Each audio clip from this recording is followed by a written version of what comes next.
हाँ तो भैया एक बार पुनः आपके और हमारे प्यारे से YouTube चैनल एमकेएस क्लासेस में सभी का स्वागत करते हैं।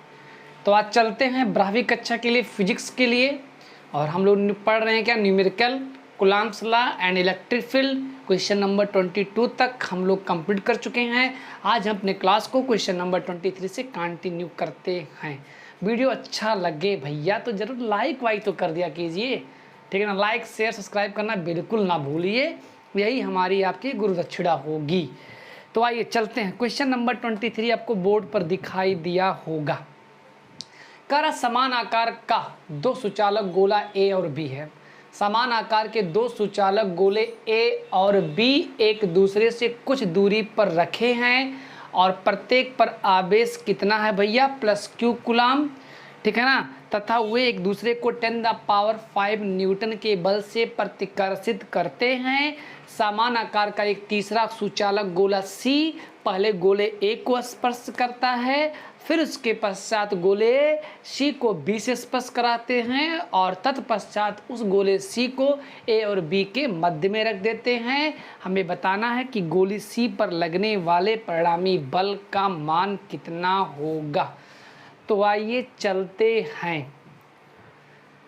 सबसे पहला चीज़, हम पहला स्टेटमेंट पहले फुल स्टॉप तक लेते हैं। समान आकार के दो सुचालक गोले ए और बी एक दूसरे से कुछ दूरी पर रखे हैं और प्रत्येक पर आवेश की मात्रा है +q कूलम्ब, तब उनके बीच लगने वाला प्रतिकर्षण बल है 10⁻⁻5 न्यूटन। तो ध्यान दीजिएगा, हमारे पास देखिए, ठीक है ना, हमारे पास एक सुचालक गोला ए है, ए, और एक सुचालक गोला हमारे पास बी है, ठीक है ना। एक दूसरे से कुछ दूरी पर रखे हैं, ठीक है ना, एक दूसरे से कुछ दूरी पर रखे हैं। वो दूरी मान लेते हैं 2r। ये दूरी कितना मान लेते हैं भैया, 2r मान लेते हैं। इस पर भी आवेश की मात्रा कितना है भैया, +q, और इस पर भी आवेश की मात्रा कितनी है भैया, +q है। जब दोनों पर आवेश की मात्रा +q है तो उनके बीच कौन सा बल लगेगा, प्रतिकर्षण बल। तो हम केवल बल लिखते हैं, बल F। कितना बल लग रहा है, 10⁻⁻5 न्यूटन। अब आइएगा लगाते हैं कूलम्ब के नियमानुसार।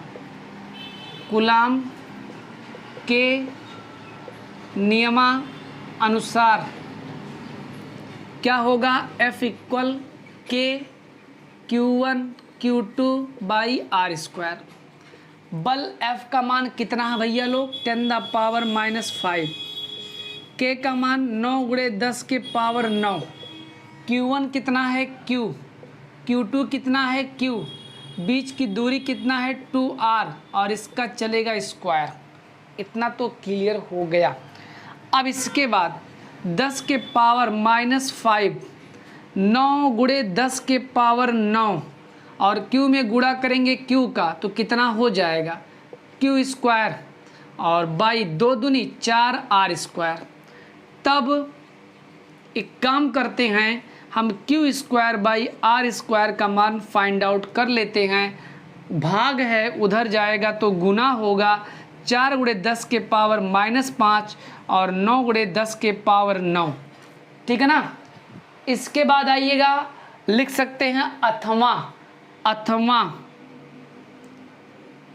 क्या हो जाएगा, Q²/r² = 4/9, और ये प्लस है ऊपर जाएगा तो निगेटिव पावर हो जाएगा। और आपने एक संबंध स्थापित कर लिया, Q²/r² = 4/9 × 10⁻⁻14। इतना तो सबको क्लियर हो जाना चाहिए, हमने कुछ किया ही नहीं है। अच्छा, बीच की दूरी 2r क्यों माने, उसका एक लॉजिक आगे आएगा समझ में, क्योंकि मध्य बिंदु की बात आएगी। अगर r मानेंगे तो कहीं ना कहीं आपको हो सकता है कैलकुलेशन डिफ़िकल्ट लगने लगे। कैलकुलेशन ही, ठीक है ना, आपका मेन होता है, गलती ना होना पाए। अब इसके बाद क्या है, अगला स्टेटमेंट ये है, समान आकार का एक तीसरा सुचालक गोला C पहले गोले A को स्पर्श करेगा। तो जब सुचालक गोला C गोले A को स्पर्श करेगा तो A और C पर आवेश की मात्रा समान हो जाएगा। अब Q है, Q को दो बराबर भागों में बांटेंगे तो Q/2 होगा। मतलब क्या है, जब सुचालक गोला C गोले A को स्पर्श करेगा तो C और A पर आवेश की मात्रा Q/2 हो जाएगा। समझने का प्रयास करिए।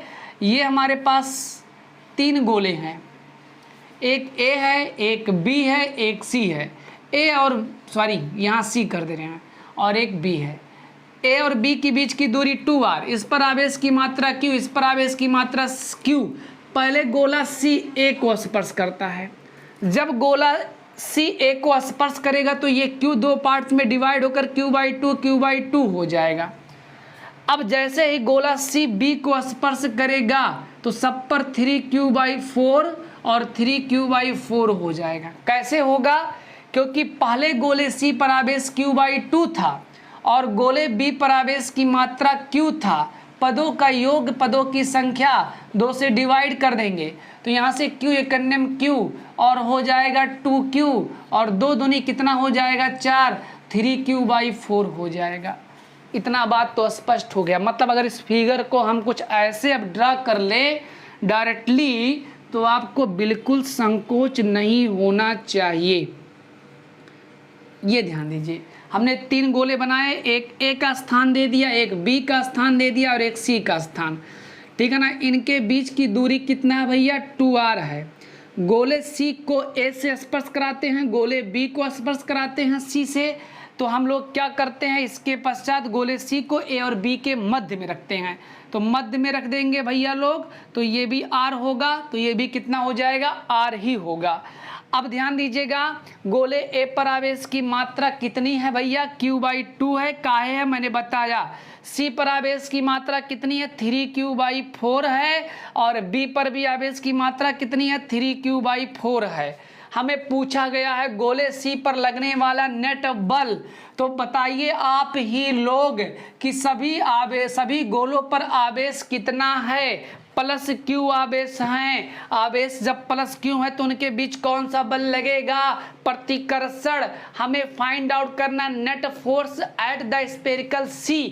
गोले C पर लगने वाला नेट बल, C पर 2 लोग फोर्स अप्लाई करेंगे, एक B वाला अप्लाई करेगा C पर और एक बार A वाला अप्लाई करेगा किस पर? C पर। तो ध्यान दीजिएगा कौन सा बल होगा? रिपल फोर्स होगा।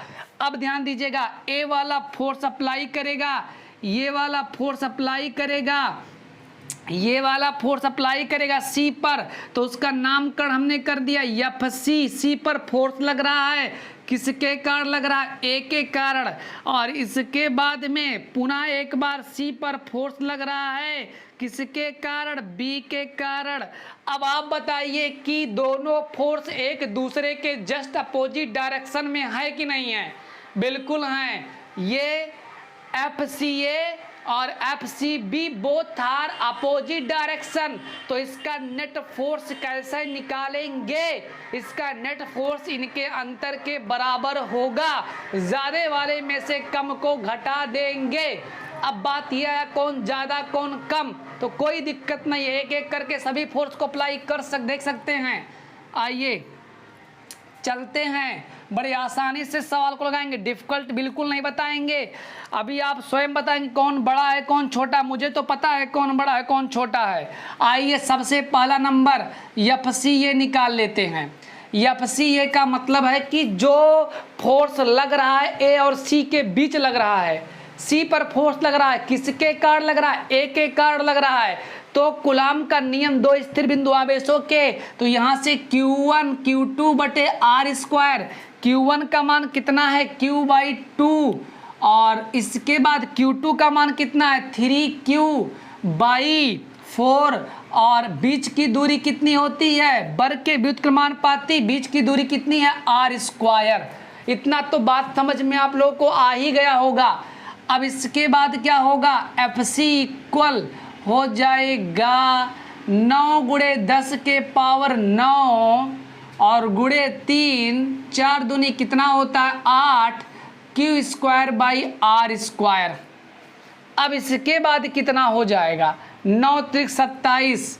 FC ये बराबर हो जाएगा 9 × 27/8 और 10 के पावर कितना बचेगा, 10 के पावर 9 होगा।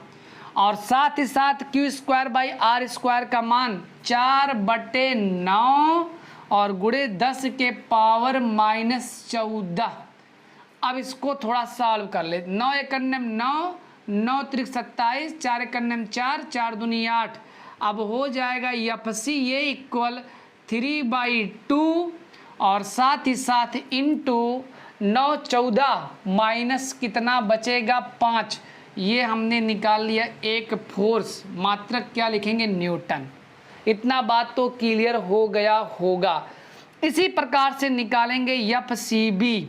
अब FCB 9 गुणे 10 के पावर 9 कि अब CB का मतलब है जो फोर्स अप्लाई है C और B के बीच में। Q1 का मान 3Q/4, Q2 का मान 3Q/4, Q1 Q2/r स्क्वायर। बीच की दूरी कितनी है, r, तो r स्क्वायर हो जाएगा। इतना बात तो स्पष्ट हो जाना चाहिए। अब होगा FCB 9 त्रिक 27, 9 त्रिक 27, ठीक है ना, गुना 3, 27 या 81 होता, लेकिन चलिए अभी कटेगा कुछ। 9 त्रिक 27 हो गया और इसके बाद में या चलिए ठीक है 9 त्रिक 27 और गुणे 3 हो गया बटे 4 चौके 16 और गुणे 10 के पावर 9 और साथ ही साथ Q square by R square. Q में गुणा करेंगे क्यू का Q square by R square. अब हो जाएगा FCB इक्वल 27 गुणे 3 10 के पावर 9 बटे 16 गुणे Q square by R square 4/9 गुणे 10 के पावर -14। इतना बात तो समझ में आ ही गया होगा। 9 एकन्नम 9, 9 त्रिक 27, 4 एकन्नम 4, 4 चौके 16। अब हो जाएगा आपके पास FCB इक्वल हो जाएगा 3 त्रिक्का 9 बटा 4 गुणे 10 के पावर 14 9 -5। हमने FCB भी निकाल दिया न्यूटन। अब आप बताएंगे हमारे पास FCB बराबर 9 बटा 4 गुणे 10 के पावर -5 न्यूटन आया और FCA 3/2 गुणे 10 के पावर -5 आया। दोनों में ये चीज़ सिमिलर है, कंपेयरिंग नहीं करेंगे। 3/2 का मतलब 1.5 और 4 दूना 8, जाहिर सी बात है FCB वाला बड़ा है। तो अब लिखेंगे गोली C पर लगने वाला नेट बल, गोली C पर लगने वाला नेट बल, गोली C पर। अब आ रहा उत्तर, गोली C पर लगने वाला परिणामी बल या नेट बल, परिणामी बल FC नेट। ज़्यादा में से कम को घटाएंगे, ज़्यादा कौन है FCB, माइनस क्या होगा FCA। बेटा हम लोग घटा क्यों रहे हैं, क्योंकि बोथ आर अपोजिट डायरेक्शन। हमने पढ़ा है कि जब दो बल परस्पर विपरीत दिशा में होंगे तो उनका नेट बल उनके अंतर के बराबर होता है। अब यहाँ से होगा FC नेट इक्वल FCB का मान कितना है 9/4 इंटू 10 द पावर -5। FCA का मान कितना है 3/2 इंटू 10 द पावर -5। सब में 10 द पावर -5 कॉमन होगा, 9/4 3/2। अब यहाँ से हो जाएगा कितना, एक बार पुनः देख ही लेते हैं, गलती तो कहीं नहीं कर रहे हैं हम। 9 त्रिक 27, 3 त्रिक 9, 4 एकन्नम 4 चौक 16, सही है।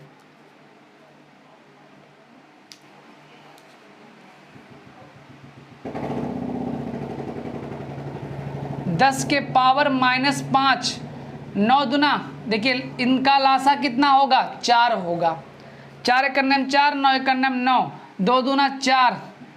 अब हो गया 10 के पावर -5, 9 में की छा गया 3/4। इसको हल करेंगे 0.75 10 द पावर -5 या FCB। ए लाल का मतलब ये है भैया, हम 3 में 4 का भाग देंगे तो आएगा 0.75, ठीक है ना। और इसको मानक रूप में करेंगे तो 7.5, डेसिमल इधर गया है दाएं तो एक नेगेटिव और बढ़ जाएगा, बल का मात्रक क्या होता है? न्यूटन। इस प्रकार से एफसी हमको मिला 7.5 × 10⁻⁶ न्यूटन, और यही मेरा आ रहा है आंसर।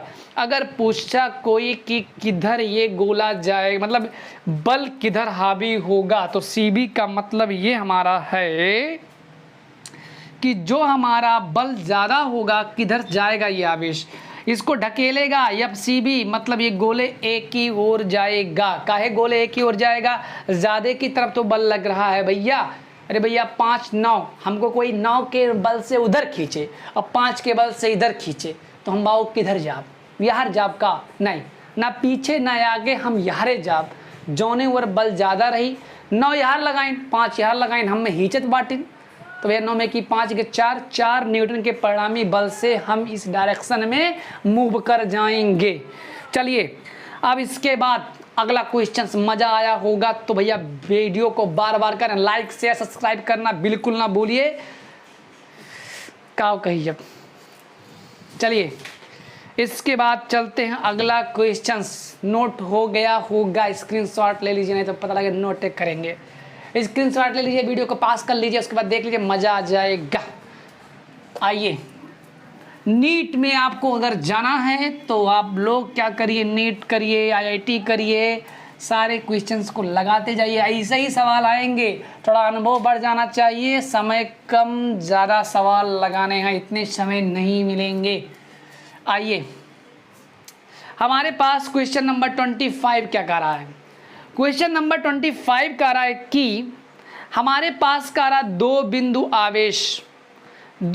आवेश हैं +9e और +e, ठीक है ना। 2 बिंदु आवेश, फिगर देखिएगा आप लोग, 2 बिंदु आवेश +9e योम e, 9e का मतलब है कि उसमें इलेक्ट्रॉनों की संख्या 9 है। करा 2 बिंदु आवेश +9e योम +e एक दूसरे से 16 सेंटीमीटर की दूरी पर स्थित हैं। इनके बीच एक आवेश Q को कहाँ रखा जाए कि वह संतुलन में रहे? इसका मतलब ये है, एक बॉडी है, इस बॉडी पर हमने 10 न्यूटन का बल लगाया। अब कोई कह दे भैया इस बॉडी पर हम कैसा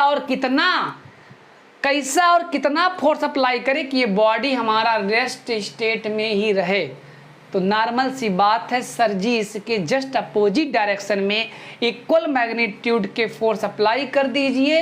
ये दोनों बल एक दूसरे को कर देंगे निरस्त, मतलब F1 - F2 इक्वल हो जाएगा 0।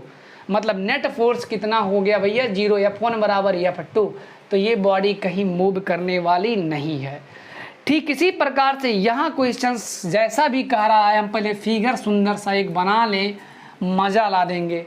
क्वेश्चन नंबर 25 ये कह रहा है कि 2 बिंदु आवेश +9e योम +e एक दूसरे से 16 सेंटीमीटर की दूरी पर स्थित हैं। तो आइए चलते हैं, ये ध्यान दीजिएगा, एक है +9e और एक है +e, इनके बीच का डिस्टेंस 16 सेंटीमीटर है। किसी को कोई आपत्ति नहीं होना चाहिए, ठीक है ना। एक 9e है और एक e है, वो परस्पर एक दूसरे से 16 सेंटीमीटर की दूरी पर स्थित हैं। कह रहा इनके बीच एक आवेश Q कहाँ रखा जाए कि वह संतुलन में हो जाए? तो एक चीज़ ध्यान दीजिएगा, एक ट्रिक मैं बता रहा हूँ और पढ़ाया भी हूँ आप लोगों को, कि जब इक्वल नेचर के 2 चार्ज होंगे, इक्वल नेचर के 2 चार्ज होंगे, तो इस स्थिति में वो आवेश इसके कहीं ना कहीं बीच में होगा।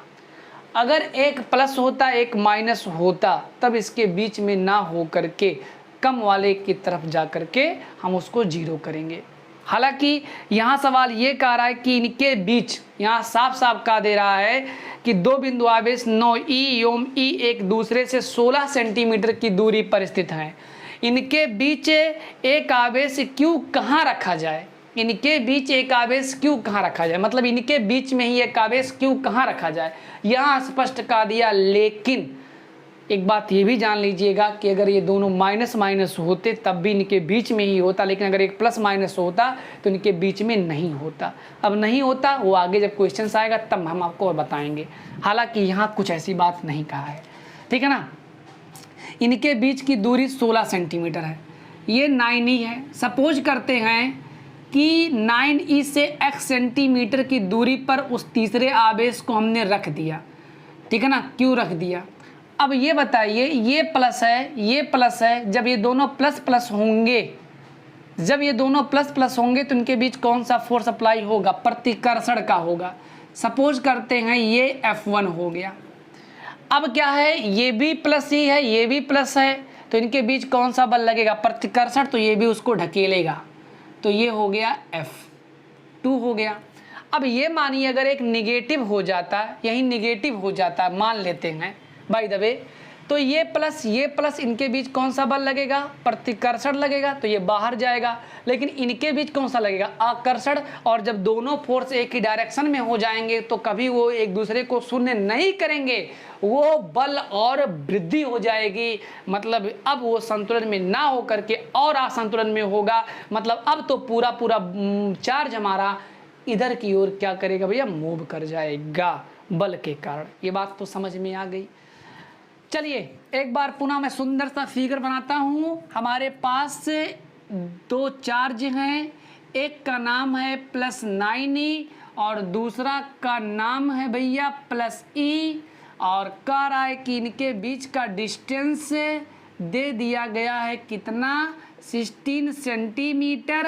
इन आवेशों के बीच में एक आवेश Q कहाँ रखा जाए कि इसके ऊपर कोई फोर्स ना लगे, अर्थात वो संतुलन में रहे। तो हमने मान लिया कि इससे x दूरी पर हो, तो अगर इससे x दूरी पर होगा तो इससे कितना होगा? 16 - x हो जाएगा। ये बात तो समझ में आ रहा है ना? x सेंटीमीटर 16 अरे भाई पूरा 16 है, इतना x हो गया तो इतना 16 - x ही होगा। अब चलिए चलते हैं, ठीक है ना। इतना बात तो समझ में आ गया। अब इसके बाद में, ठीक है ना, लिखना होगा तो लिख लीजिएगा। अच्छा सवाल एक बार फिर से पढ़ रहे हैं कि दो बिंदु आवेश 9e एवं +e एक दूसरे से 16 सेंटीमीटर की दूरी पर स्थित इनके बीच एक आवेश Q कहाँ रखा जाए। मान लिया आवेश 9e से x दूरी पर आवेश Q को रखा जाता है, जिससे आवेश Q संतुलन की स्थिति में होता है। अब F1 और ये F2, अर्थात F1 बराबर F2। संतुलन का मतलब यही तो हो गया भैया, F = F1 - F2, और इस नेट फोर्स का मान पूरा पूरा 0। तो ये निगेटिव इधर आएगा तो पॉजिटिव, मतलब F1 बराबर कितना हो जाएगा आपके पास? F2 हो जाएगा। समझ में तो आ गया होगा ना भाई, कोई बड़ी बात नहीं है यार, बड़ी आसान सी बात है कि ये F1 F2 both are opposite, और इसको कहा संतुलन। संतुलन का मतलब ये दोनों इक्वल मैग्नीट्यूड के होंगे, जिसके फलस्वरूप नेट फोर्स 0 होगा, मतलब F1 बराबर F2। Now apply Coulomb's law, ठीक है ना, बिटवीन एंड बिटवीन। अब इसके बाद क्या होगा कि F1 कहाँ लग रहा है? इसके बीच में, तो हो जाएगा 9e × Q / x²। के का मतलब वो है 9 × 10⁻⁹। F2 होगा Q और इंटू E / 16 - x²। K से K कैंसिल, Q से Q कैंसिल, E से E कैंसिल। आपके पास बचा क्या? 1/, x square equal 1/16 minus x इसका whole square. Now root on the both side, दोनों पक्षों का वर्गमूल ले लीजिए तो आपको मिलेगा क्या, x इक्वल 16 माइनस एक्स, ये x इधर आएगा तो 2x 16, 2 एक 2 8 16, x बराबर 8 सेंटीमीटर। मतलब अगर इस आवेश 9e से 8 सेंटीमीटर की दूरी पर अगर इस आवेश को रख दिया जाए तो उस कंडीशन में उस पर कोई नेट फोर्स नहीं लगने वाला होगा। अब आइएगा, कुछ गलतियां तो हो रहा लग रहा है, यहाँ देखिए भूल रहे हैं, कुछ उत्तर नहीं मैच कर रहा है। 9 यहाँ लिख दीजिए भैया 9। अब वर्गमूल लीजिए जरा, तो 9 का वर्गमूल 3, x square x 16 minus x cross multiply कर लीजिए, 16 तियाँ 48, 3x बराबर एक्स 48, ठीक है ना, 4x 4 एक 1 मिनट बक 48 बराबर 4x 4 एक 4 दूनी 8, x बराबर 12 सेंटीमीटर।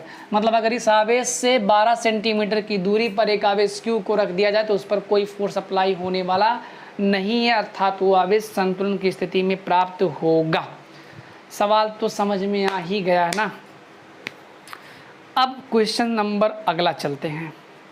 अच्छा चलिए, इसी सवाल को हम दूसरे पैटर्न से भी जा रहे हैं लगाने के लिए, ठीक है ना, लेकिन चलिए अभी आने दीजिए, अगला सवाल तो लगेगा ही लगेगा उस पैटर्न से।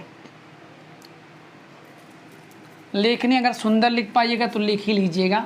हमारा मेन मकसद सिद्धांत यहाँ है सवाल का कॉन्सेप्ट बताना। अगला सवाल कह रहा है कि दो बिंदु आवेश, थक जाना पड़ता है एकदम, दो बिंदु आवेश +5 × 10 के पावर -19 कूलाम तथा +10 × 10 द पावर -19 कूलाम 1 मीटर की दूरी पर स्थित हैं। दोनों आवेशों को जोड़ने वाली रेखा के किस बिंदु पर वैद्युत क्षेत्र की तीव्रता 0 होगी? उत्तर आ रहा सेंटीमीटर में, तो यहाँ मीटर को हम लोग इसमें कन्वर्ट कर लेंगे भैया, सेंटीमीटर में कर लेंगे। तो घबराने की कोई बात नहीं है, बड़ा आसान सवाल है, बहुत प्यारा सवाल है। ऐसे सवाल आपके बोर्ड में भी आ सकते हैं और कंपटीशन लेवल पर भी आते हैं। यहाँ आपको हम कॉन्सेप्ट बहुत अच्छे से देंगे। कह रहा दो बिंदु आवेश क्रमशः, ठीक है ना, +5 × 10 के पावर -19 कूलाम तथा +10 × 10 द पावर -19 कूलाम 1 मीटर की दूरी पर हैं। तो आइए पहले हम सुंदर सा फिगर ड्रा कर लेते हैं। दो बिंदु आवेश हो गया,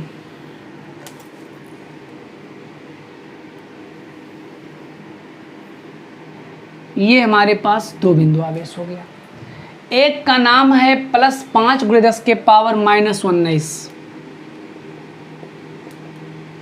दूसरा वाला है हमारे पास +10 × 10 के पावर -19, ठीक है ना।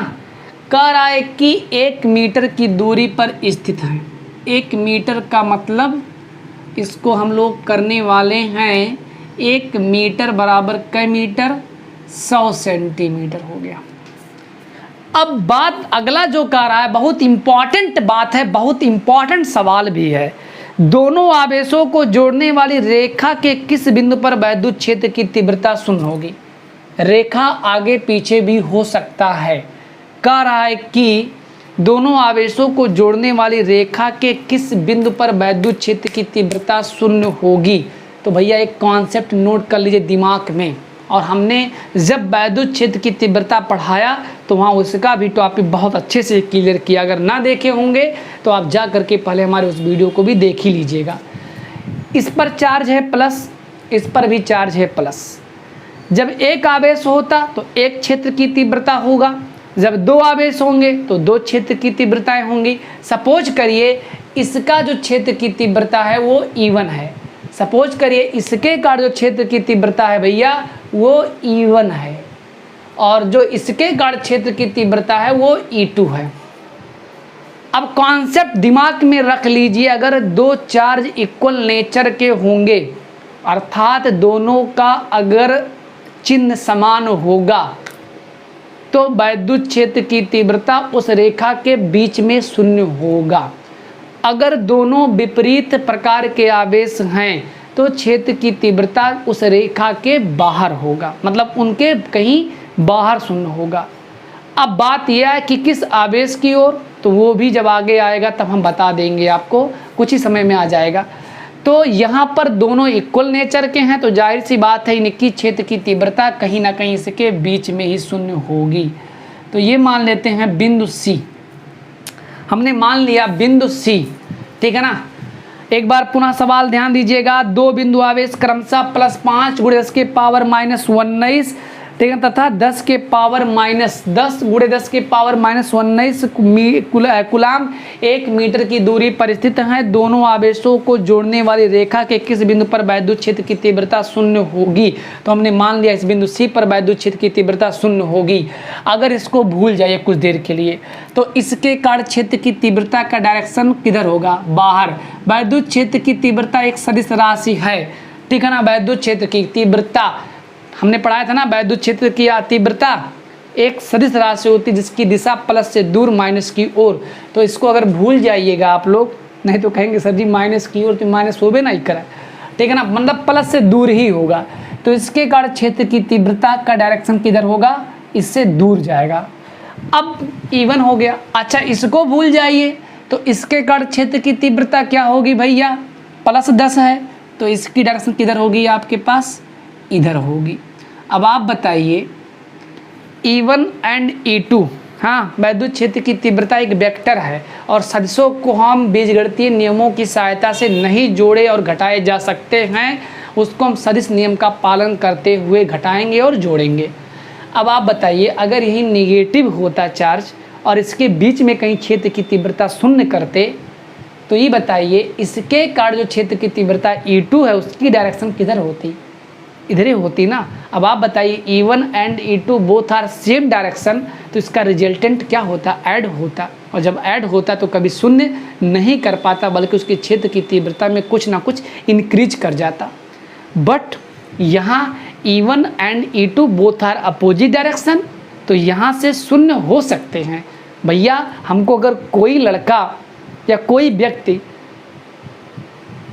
दो लोग मिल करके एक ही डायरेक्शन में खींचेंगे मुझे, तो हम जाहिर सी बात हमारे पास कितनों जांगर हो है, हम वहरे जाब, हमसे हावी है, मान लो भाई हम दुबला पतला हैं, हमसे हावी है वो, तो हम किधर जाएंगे, जिधर बल लगा रहा। लेकिन अगर 10 का उधर लगा रहा है और 10 का इधर से लगा रहा, तो मैं कहीं नहीं जाऊंगा, मैं ऐसे ही बरकरार रहूँगा। उसका वाला वो निरस्त कर देगा, उसका वाला वो निरस्त कर देगा, भले हथवा मार उखड़ी जाए, ठीक है ना। हाथ मेरा हट जाएगा लेकिन मेरी बॉडी वहीं की वहीं बनी रहेगी, क्योंकि नेट फोर्स 0 है। तो ये बात ध्यान में रख लीजिएगा। कुछ लोग शायद जानते होंगे इस बात को, बहुत कम लोग जानते हैं। बता दे रहा हूँ कि अगर दोनों पॉजिटिव नेचर के होंगे तो उनके बीच की क्षेत्र की तीव्रता कहीं शून्य होगी। बट अगर निगेटिव और पॉजिटिव मतलब अपोजिट नेचर के चार्ज होंगे तो उनकी क्षेत्र की तीव्रता उसके बीच में ना हो करके बाहर होगा। अब बाहर किधर होगा, इस आवेश के कारण होगा कि इस आवेश वो क्वेश्चन आएगा तब हम आपको वहाँ क्लियर कर देंगे। तो इतना बात तो समझ में आपको आ गया होगा। अब क्या है, ठीक है ना, उत्तर कह रहा है, यही कह रहा है कि किस बिंदु पर वैद्युत क्षेत्र की तीव्रता शून्य होगी। तो सी पर 2 वैद्युत क्षेत्र की तीव्रता है, तो ई जो नेट होगा वो E1 माइनस E2, ठीक है ना, और ई नेट तो 0 है, तो E1 माइनस E2 बराबर कितना हो जाएगा, E1 बराबर E2 हो जाएगा। तो E1 बराबर E2, और किसी बिंदु आवेश के कारण वैद्युत क्षेत्र की तीव्रता का फार्मूला क्या होता है, 9 × 10⁹ Q/r² होता है। तो यहाँ से फार्मूला लिख दे रहे हैं 9 × 10⁹ और Q/r²। E1 9 × 10⁹ 9 × 10⁹ और Q1 कितना है, ठीक है ना, 5 × 10⁻⁻19 बटे, ठीक है ना, r²। तो ये मान लेते हैं कि इससे x दूरी पर है। सपोज करते हैं कि इस आवेश से बिंदु C की दूरी x है, तो इससे ये दूरी कितनी हो जाएगी, 100 - x होगा, ठीक है ना।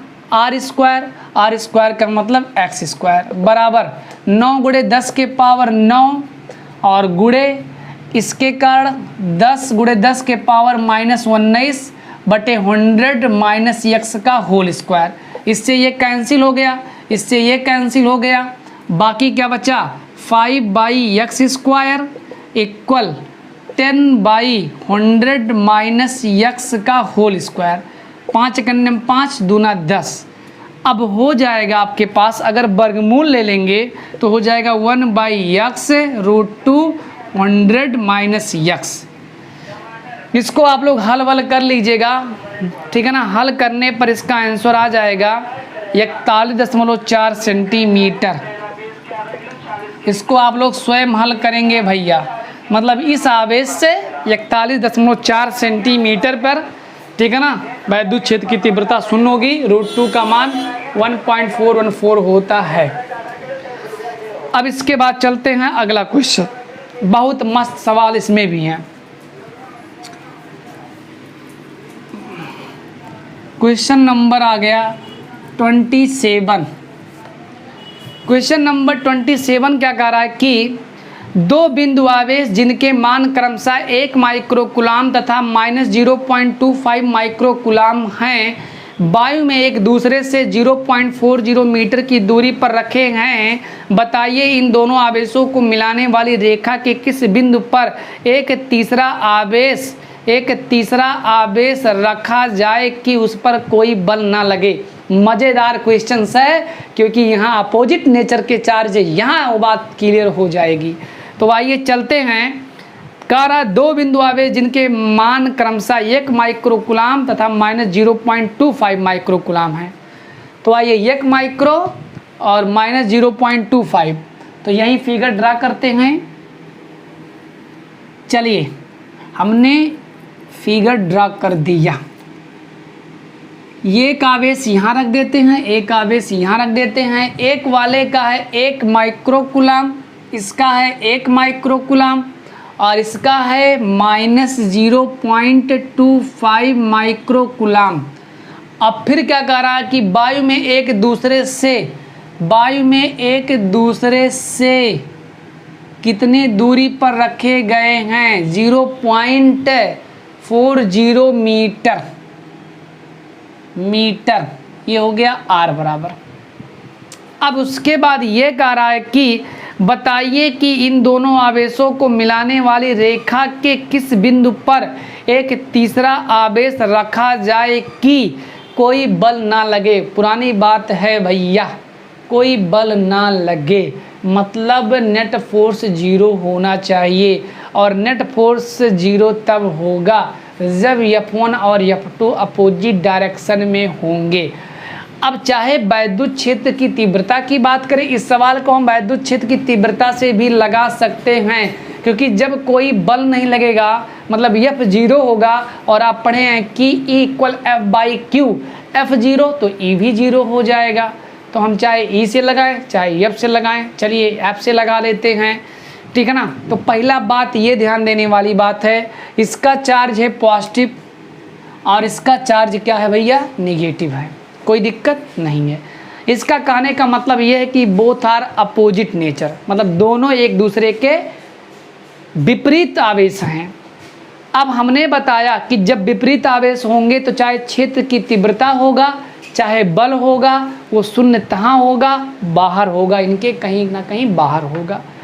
अब बात ये रहा कि बाहर इधर भी हो सकता है इधर भी हो सकता है। तो बताइए सर जी इधर होगा कि इधर होगा? तो मेरा बात ध्यान दीजिए, यहाँ लिखा है 1 माइक्रोकुलाम और यहाँ लिखा है 0.25। अब आप बताइए 1 बड़ा है कि 0.25 बड़ा है? 1 बड़ा है। छोटा कौन है? 0.25। तो छोटे की ओर ही आप उस बिंदु को, उस तीसरे बिंदु को रखेंगे जहाँ तीसरे आवेश को रखेंगे जहाँ कोई बल नहीं लगेगा। हमने कहा 1 बड़ा कि 0.25, चिन्ह नहीं लेना है, चिन्ह को छोड़ दीजिए। मैंने कहा 1 बड़ा कि 0.25 बड़ा, तो आपने कहा सर जी 1 बड़ा, तो छोटा कौन होगा? 0.25। तो 0.25 की ओर ही उस तीसरे आवेश को रखेंगे जिस पर कोई बल नहीं लगेगा। तो आइए चलिए चलते हैं, ठीक है ना।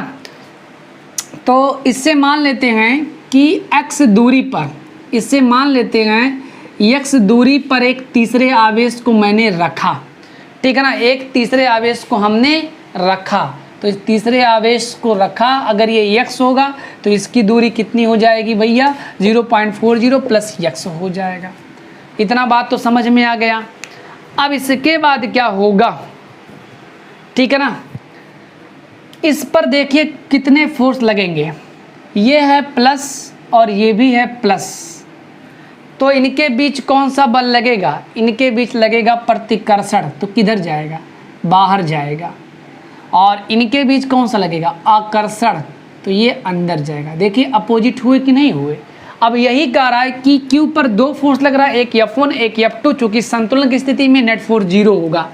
तो यहाँ से डायरेक्टली मैं कर रहा हूँ F1 माइनस F2 इक्वल 0। काहे 0 किया, क्योंकि यही कहा है कि तीसरा आवेश कहाँ रखा जाए कि उसके बीच, मतलब उसके ऊपर कोई बल ना लगे, कोई बल ना लगे, ठीक है ना। तो कोई बल नहीं लग रहा है, नेट फोर्स 0 है। अब इसके बाद लिख सकते हैं इस चीज़ को F1 बराबर F2, F1 बराबर F2, ये F1, ठीक है ना, F1 जो लग रहा है इसके कारण लग रहा है। तो आप क्या करेंगे, 9 × 10 के पावर 9 और एक माइक्रो कूलाम है, तो माइक्रो हटेगा 10⁻⁻6 होगा, एक का मतलब रहने दीजिए, by r square 0.40 plus x का होल स्क्वायर और इक्वल F2 कितना होगा, ठीक है ना। और एक चीज़ और लेंगे Q, ठीक है ना, Q1 Q2 और अब की बार 9 × 10 के पावर 9 F2, ठीक है ना। और इसके बाद हो जाएगा 0.25 10⁻⁻6 into Q by r square, बीच की दूरी कितनी है x स्क्वायर। इससे ये चीज़ शहीद हो गया, ये भी शहीद हो गया, ये भी शहीद हो गया। बाकी क्या बचा आपके पास 0.25 बाई, ठीक है ना, 0.40 प्लस x का होल स्क्वायर और इक्वल आपके पास बचा 0. यह तो यक्के बची बाई 0.25 बाई x स्क्वायर। अब इसका लेंगे वर्गमूल, जब वर्गमूल ले लेंगे तो एक का वर्गमूल 1 होगा, इसका वर्गमूल जब लेंगे तो स्क्वायर खत्म, 25 का वर्गमूल 5, एक अंक बाद दशमलव और बाई x हो जाएगा। अब इसके बाद हमें क्या करना भैया, इसके बाद हमें इसको हटा लीजिए, चलिए तिरछा गुणा ही कर दीजिए। अब हो जाएगा x इक्वल 0.5, एक काम करते हैं थोड़ा सा इसको हटा लीजिए और हो जाएगा 10, 5 × 5 दूना 10, अब 2 × 2x 2x और ये हो जाएगा 0.40 plus x 2x minus x 0.40, x equal 0.40, मतलब इस आवेश से 0.40 मीटर की दूरी पर कोई बल नहीं लगेगा अगर उस आवेश को रख दिया जाएगा। समझ में आया ना, कोई दिक्कत तो नहीं होना चाहिए। यहाँ ये कॉन्सेप्ट है, देखिए कैलकुलेशन तो सब कर सकते हैं बट कॉन्सेप्ट समझना बड़ी बात होती है। यहाँ हमने 2 कॉन्सेप्ट दिया। पहला कॉन्सेप्ट ये दिया कि अगर Q1 Q2 इक्वल नेचर के होंगे तो उनके बीच चाहे बल चाहे वैद्युत क्षेत्र की तीव्रता होगा उनके बीच शून्य होगा, ठीक है ना। अगर अपोजिट नेचर के होंगे तो कहीं बाहर होगा। अब बाहर किस आवेश की कारण होगा, छोटे आवेश की ओर होगा, ठीक है ना। अब इसके बाद चलते हैं अगला क्वेश्चन। अगला सवाल मेरा आ गया है।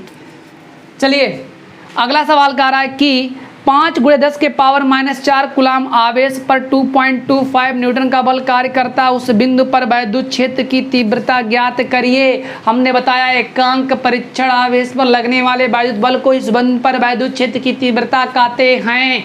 अगर डेकोरेट करना है तो कह दीजिए वैद्युत क्षेत्र में स्थित किसी एकांक परीक्षण आवेश पर लगने वाले वैद्युत बल को ही उस बिंदु पर वैद्युत क्षेत्र की तीव्रता कहते हैं, अर्थात वेक्टर E बराबर वेक्टर F बाई Q0। थोड़ा सा पानी पी लिया जाए।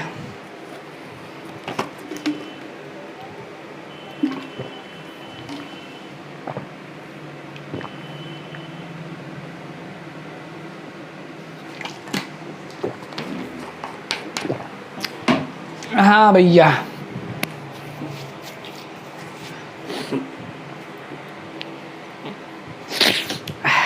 आइए 5 × 10 के पावर -4 कूलाम आवेश। तो दिया गया है, सवाल देखते रहिएगा।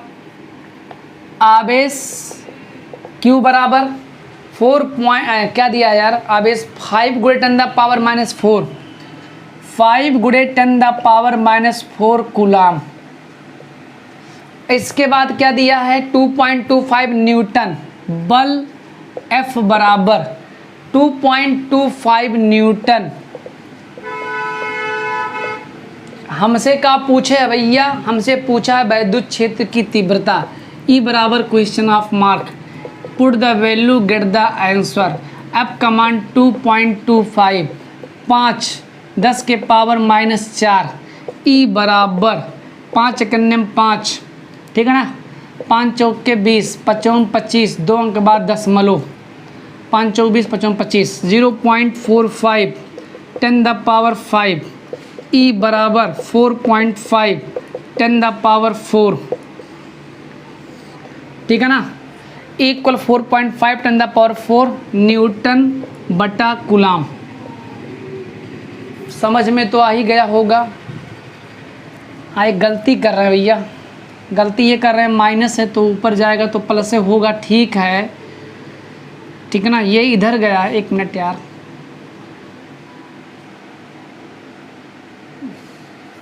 कितना आंसर आ रहा भाई, 10⁻3 सही तो है यार, ठीक है, नोट कर लीजिए, कुछ था नहीं।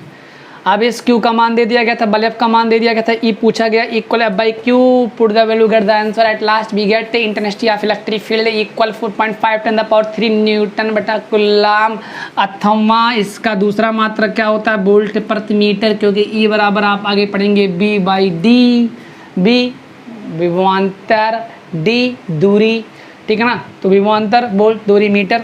अगला सवाल चल रहे हैं। अगला क्वेश्चन हमारे पास कह रहा है कि एक अल्फा कण 15 × 10⁴ न्यूटन प्रति कूलाम के वैद्युत क्षेत्र में स्थित है, उस पर लगे वैद्युत बल की गणना कीजिए। यह सवाल हम लिखेंगे नहीं, आप स्वयं ध्यान दीजिएगा। एक अल्फा कण, हाँ, एक अल्फा कण लिख दे रहे हैं, क्वेश्चन नंबर है 29। एक अल्फा कण, एक अल्फा कण, ठीक है ना, 15 × 10⁴ न्यूटन बटा कूलाम के वैद्युत क्षेत्र में स्थित है, के वैद्युत क्षेत्र में स्थित है, ठीक है ना। उस पर लगे वैद्युत बल की गणना, उस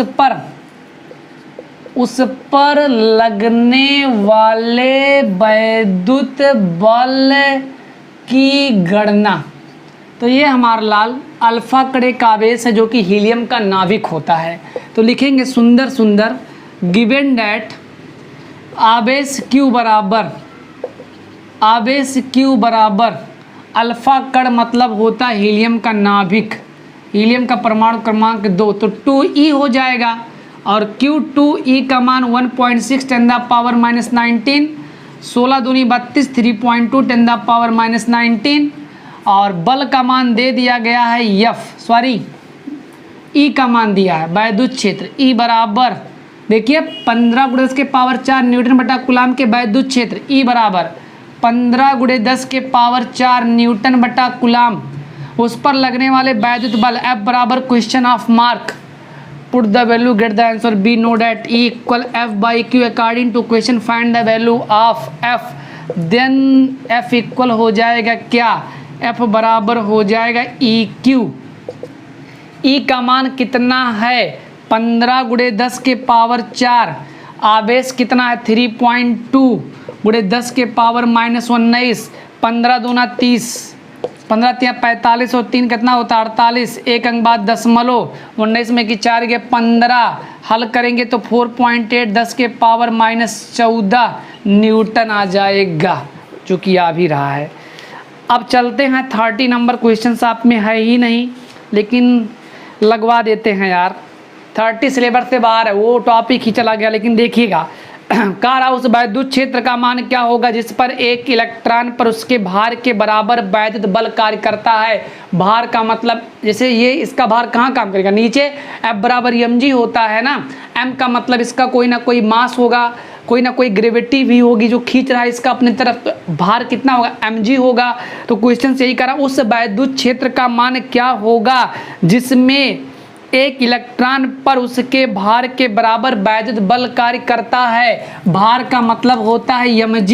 सवाल आप लोग ध्यान दीजिएगा, बोर्ड पर छप गया होगा, ठीक है ना।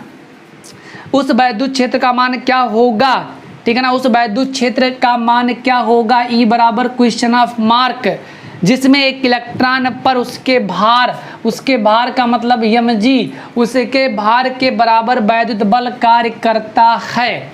तो अब यहाँ से लिखेंगे चूंकि E बराबर F बाई क्यू, इसलिए F बराबर EQ, तो यहाँ से हो जाएगा mg इक्वल हो जाएगा EQ हो जाएगा। पूछा क्या है हमसे, E पूछा है, तो mg बाई कितना हो जाएगा, E हो जाएगा बराबर Q, बस E हो जाएगा, यहाँ हो जाएगा Q। तो इस प्रकार से यह मास ऑफ इलेक्ट्रॉन G9.8 रख दीजिएगा। और इसके बाद में, ठीक है ना, एक इलेक्ट्रॉन पर चार्ज 1.6 × 10⁻⁹ और मास ऑफ इलेक्ट्रॉन 9 देखिए वहाँ आंकिक वैल्यू दिया होगा 9×10⁻31। तो m बराबर 9×10⁻31 मास ऑफ इलेक्ट्रॉन, g का मान 9.8 मीटर प्रति सेकंड स्क्वायर और q का मान 1.6 × 10⁻⁹। Put the value, get the answer, at last you get equal. Calculation आप स्वयं करेंगे भैया। E का मान आ रहा है 5.51 × 10⁻⁻11 न्यूटन बटा कूलाम, ठीक है ना। अब हम थोड़ा सा भैया थक भी गए हैं और वीडियो लंबा भी हो रहा है। अब हमारा जो क्वेश्चन नंबर 31 होगा वो अगले वीडियो में होगा। तब तक के लिए सभी दोस्तों से नमस्कार। वीडियो लाइक शेयर सब्सक्राइब करना बिल्कुल ना भूलिएगा।